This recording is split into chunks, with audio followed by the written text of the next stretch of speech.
Hey everyone, कैसे हैं आप। काफ़ी दिनों से अपने यूट्यूब चैनल पर मैंने वीडियो अपलोड नहीं करा। सोचा क्यों ना एक हॉरर स्टोरी से आपके साथ शेयर किया जाए, जो कि मेरे विलेज की स्टोरी है और ये पापा ने मेरे साथ शेयर की थी। और कुछ लोगों को ये स्टोरी विश्वास करना मुश्किल हो सकता है, लेकिन उन्हीं को मैं यही कहना चाहता हूँ, ये आप सिर्फ एंटरटेनमेंट पर्पज़ के लिए सुनिए। चलिए वीडियो को स्टार्ट करते हैं। ये जो स्टोरी है 90s की स्टोरी है, जो कि मेरे विलेज की स्टोरी है। जिन भैया के साथ ये इंसिडेंट हुआ था उनकी जगह मैं अपने आप को रख लेता हूँ कि मैं उनकी जो स्टोरी है मैं अपने तरीके से सुनाता हूँ, ठीक है। तो क्या हुआ कि मैं जहाँ रात के टाइम, मतलब मेरी क्या आदत थी कि रात के टाइम पे पढ़ने की आदत थी। तो उस टाइम मैं गवर्नमेंट जॉब की तैयारी कर रहा था। तो क्या हुआ कि सामने वाले घर के सामने वो राहुल भैया की शादी थी। तो उनकी मतलब शादी हो चुकी थी। तो 15-20 दिन ऐसे ही नॉर्मल चल रहा था। तो मेरी रात को तो पढ़ने की आदत थी एज यूजल, तो फिर मैं पढ़ रहा था। तो एक दिन क्या हुआ कि रात के 3 बजे करीब राहुल भैया की वाइफ मतलब बाल खुले हुए करके ऐसे एक हमारे घर के सामने वाली लेन पे वो ऐसे जाने लगी, अजीब तरीके से जा रही थी। तो फिर मैंने तो इतना माइंड नहीं करा। तो क्या हुआ कि सेम क्या हुआ, चलो ठीक है कोई नहीं, ऐसा होता है। तो अगले दिन मतलब सेम रात के टाइम पे राहुल भैया की वाइफ को मैंने 3 बजे फिर से नोटिस करा, लेकिन वो उनके हाथ में एक मुर्गी थी और एक चाकू टाइप का था। तो मेरे को तो अजीब सा ऑकवर्ड सा लगा, लेकिन हमारी जो खिड़की थी, मतलब घर की खिड़की ऐसे थी। तो उस टाइम तो मिट्टी के घर थे। तो मिट्टी के घर में क्या होता था कि एक सर्कल टाइप का छेद टाइप का होता था, मतलब किसी के घर में। तो मैंने तो ऐसे खिड़की से झांकने के लिए तो मैं तो डर गया था। तो मैंने खिड़की से नहीं झांका। तो जो छेद टाइप का तो वहाँ से देखा। तो राहुल भैया की वाइफ उस मुर्गी का गर्दन काट के उसको कच्चा खा गई। मैं तो क्या बताऊँ, मैं पूरा डर गया। फिर क्या हुआ, राहुल भैया को मैंने ये बातें नहीं बताई, क्योंकि अगर मैं बताता 15 दिन हुए शादी को, अगर मैं ये बात बताता तो उन्हें थोड़ा बुरा लग सकता था। तो फिर मैंने राहुल भैया को मैंने बोला कि भैया एक काम करो कि आप आज मेरे घर पे रुक जाओ, आपको एक चीज़ दिखाने वाला हूँ, जो कि मैं मेरे बताने से आपको विश्वास नहीं हो सकता, लेकिन आप देखोगे तब आपको विश्वास होगा। लेकिन भैया घर पे आपको ये बता के आना पड़ेगा कि मैं किसी काम से बाहर जा रहा हूँ शहर। तो ये नहीं बताओगे कि मेरे पास आ पा रहे हो। तो भैया ने बोला ठीक है। तो भैया ने अपने घर पे बता दिया कि मैं शायद किसी काम से बाहर जा रहा हूँ। तो भैया 8 या 8:30 करीब घर पे मेरे पास आ गए। तो भैया ने मेरे को बोला कि अभी बता दे भाई क्या चीज़ है। मैंने बोला नहीं भैया, जब तक आप देखोगे नहीं तब तक मैं आपको नहीं बताऊँगा। तो भैया बोला ठीक है।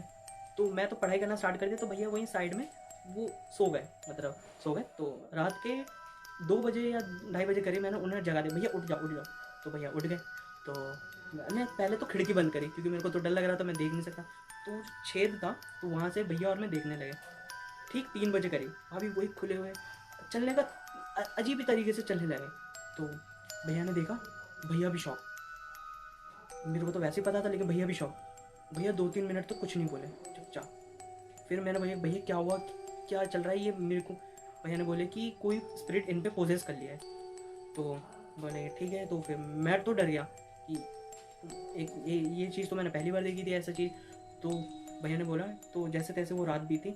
तो भैया अपने घर सुबह सुबह पहुंच गए। तो देखा तो भाभी मतलब घर पे अपने कमरे पर सोई हुई थी। तो भैया ने अपने घर में पूछा कि सब नॉर्मल है ना, ऐसा सब नॉर्मल, लेकिन हाँ कोई दिक्कत नहीं है ऐसा। तो क्या हुआ कि भैया ने प्लान बनाया है कि मैं एक बार पीछा करूँगा कि एक्चुअल में है क्या।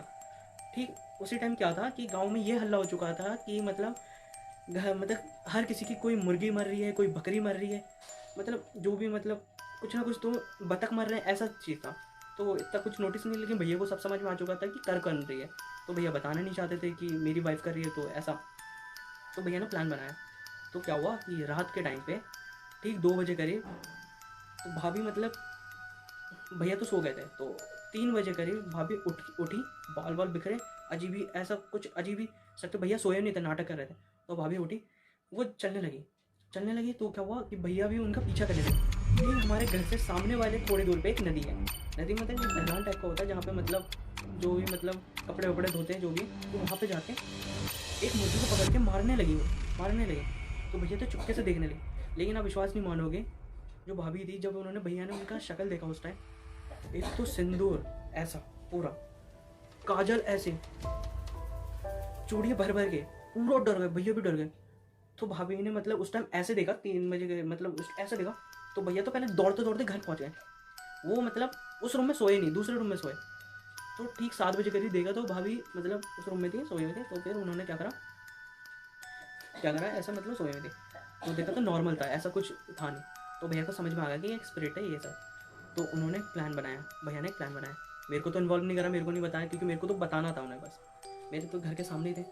तो उन्होंने एक प्लान बनाया भैया ने प्लान बनाने से पहले घर में ये सारी बातें बताई अपने सिर्फ मम्मी और पापा को, क्योंकि कि बाकी जो भी बच्चे और दूसरे लोग थे तो उन्हें नहीं बताई, क्योंकि वो डर भी सकते थे उनके पास ना जाना। और मम्मी और पापा को भैया ने जो बातें बताई तो उन्हें ये भी बताया कि आप पंडित जी को बुला लीजिए रात के टाइम पे, और जो भी और बाकी उनसे मतलब जो उनकी वाइफ थी उनके साथ ये बातें बिल्कुल शेयर ना करें, उन्हें पता नहीं चलना चाहिए। तो मम्मी और पापा ने उनके जो थे उन्होंने बोला ठीक है। तो उन्होंने क्या करा, पंडित जी को टाइमिंग दे दी कि रात के ठीक 2:30 बजे करीब आप पहुंच जाए। तो 2:30 बजे करीब पहुंच जाए। और गांव में कुछ उनके जो भैया के जो फ्रेंड्स थे उन्हें भी ये बातें 5-6 फ्रेंड्स को उन्होंने इन्वॉल्व करा इस चीज़ में, कि उन्हें भी ये सारी बातें बताई। तो उन्होंने बोला ठीक है कोई नहीं। तो क्या करा कि जो भैया के जो फ्रेंड थे उन्होंने मतलब घर के जो पीछे आस पड़ोस में वो छुप के मतलब बैठे रहे। 3 बजे का वेट करा, पंडित जी भी आ चुके थे और उनके जो भैया के मम्मी पापा थे वो भी रेडी थे। तो क्या हुआ कि 3 बजे करीब भाभी जो फिर से उठी, वो चलने लगी। इस बार क्या करा कि भैया के जो फ्रेंड थे उन्होंने जाली लिया, जाली डक्का होता है जो मछली की जो जाल होती है ना, वो लिया। उन्होंने उसके ऊपर भाभी के ऊपर फेंक दिया और रस्सी से उन्होंने पकड़ लिया। पता नहीं यार, स्पिरिट आने से इतनी एनर्जी होती है कि 5 हट्टे कट्टे बंदे उन्हें कंट्रोल नहीं कर पा रहे थे भाभी को। वो इधर से खींचे इधर से खींचे, कंट्रोल करना मुश्किल। तो पंडित जी क्या करे, पंडित जी देख के तो पहले डर गए कि इतनी स्ट्रॉन्ग स्पिरिट मैंने आज तक नहीं देखी वैसा।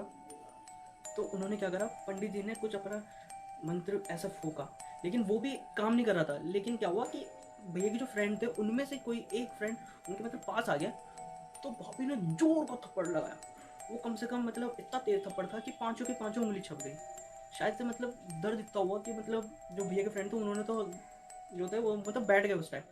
तो क्या हुआ कि पंडित जी के भी मतलब जो उनके मतलब शिष्य थे वो भी आ चुके थे, तो उन्होंने भी पकड़ना स्टार्ट करा। तो पंडित जी ने भैया और आंटी अंकल और जितने भी मतलब क्या इतनी तेज आवाज़ निकाल लेते ना, क्या बताऊँ कि मतलब उनके आस पड़ोस में जितने भी लोग थे ना सारे इकट्ठे हो गए। मतलब गांव के लोग नहीं, मतलब लोग इकट्ठे हो गए। तो उन्होंने भी देख के डर गए कि क्या है। फिर क्या करा, पंडित जी ने अपने शिष्यों के साथ उन्हें मतलब रस्सी से बांध के, मतलब एक लकड़ी होता था पहले, क्या था पिलर टाइप का होता नहीं था, लकड़ी जैसे मोटी से, तो उनको बांध के घर के अंदर था तो वहाँ पे बांध के उन्होंने रख दिया।